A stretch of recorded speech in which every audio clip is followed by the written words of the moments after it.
Здравствуйте, меня зовут Женя Нестерова, мне 27 лет, я служу в Збройных силах Украины, я из города Днепр. Хочу рассказать о том, как я пришла к учителю. Значит, мои родители занимались по идее Иванова Порфирия Корнеевича, и меня стали обливать, когда мне было 9 месяцев, потому что у меня одно бедро было выше другого, то есть дисплазия бедер была на 3 сантиметра. И врачи ничем не могли помочь. Мне делали массажи, но массажи не помогали. И когда моя мама стала меня обливать, то мое здоровье стало улучшаться. И мои бедра выровнялись. А мама тоже выздоровела, потому что у нее было заболевание такое, что ей постоянно хотелось спать и днем, и ночью. И выздоровели в итоге и мама, и я. Но когда мне было 21 год, я решила попробовать пожить, как все люди живут, не занимаясь по этой идее. И я не выполняла советы Огонька и детки. В результате я заболела очень серьезно. И с каждым днем теряла силы все больше и больше. Заболевание было неизвестное, похожее на анемию. У меня лицо было такое белое, как стена. Но таблетки и врачи мне не помогали, только хуже от этого становилось. И в один прекрасный день я почувствовала, что последние силы уходят. И тогда я обратилась к учителю, что помоги, пожалуйста, дорогой учитель, спаси мою жизнь, я не хочу умирать. И в этот момент, конечно, ощущалось, что смерть дышит тебе в лицо, было очень страшно. И он помог мне, я почувствовала, как силы возвращаются ко мне, и жизнь возвращается вновь в мое тело. После этого состояние здоровья мое стало улучшаться, я возобновила занятия по идее учителя и больше не представляю своей жизни без его идеи. И я трудилась в Днепровском СИЗО, меня привел учитель к осужденным, нуждающимся людям. Я трудилась в областной больнице хирургического отделения, где содержали больных при тюрьме. Там, несмотря на запреты режима, я рассказывала осужденным об идее учителя.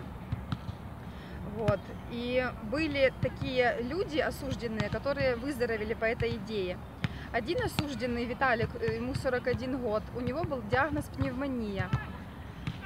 Он начал обливаться, и у него через 4 дня начались улучшения в его здоровье.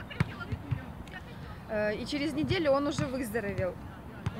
Его лечащий врач лично подошел к нему, чтобы убедиться в этом живом факте. И лица врача и Виталика сияли радостью, потому что он выздоровел. Второй осужденный, Сережа, возраст 40 лет, у него было подозрение на туберкулез. И были у него гнойные отеки на ногах.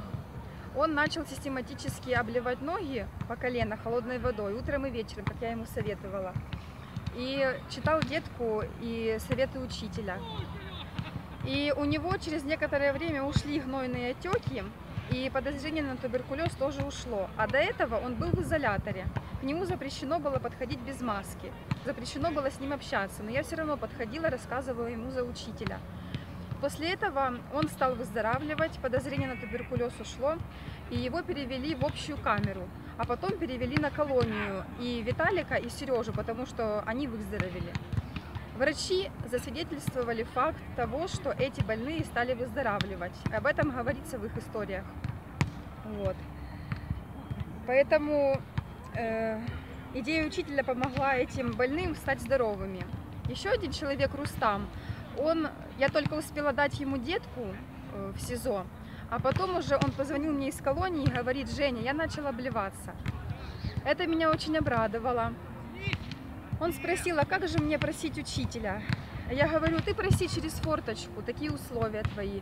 Проси, главное, с душой и сердцем. Он просил. Вскоре он освободился. Сейчас он работает строителем и счастлив. Его образ жизни изменился существенным образом. Его сознание изменилось. Он больше не думает о плохом. Он думает только о том, чтобы помогать людям, о хорошем он думает.